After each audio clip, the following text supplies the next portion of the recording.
All right, attendance is ready for 2018-19 school year. What you want to do is go ahead and go to your students tab, select the classroom you want to work within. Once you have that classroom selected, go ahead and select attendance off to the left-hand side. Tick tock, tick tock. We're just waiting for the loading. Now we're here. Okay, when you select someone with missing attendance, a couple things you need to notice. One, the date. If you look up here at the date, you'll see the date is Tuesday, October 9th.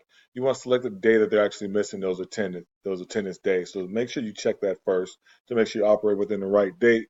If the student did not come to class, put a 0. If the student did come to class, do the default of 60. Once you have that, go ahead and save, close, and you're done for that day. Pick a different day for different attendance, and that's how this actually works. So if you look at how many days over here, it says days missing, view all 4.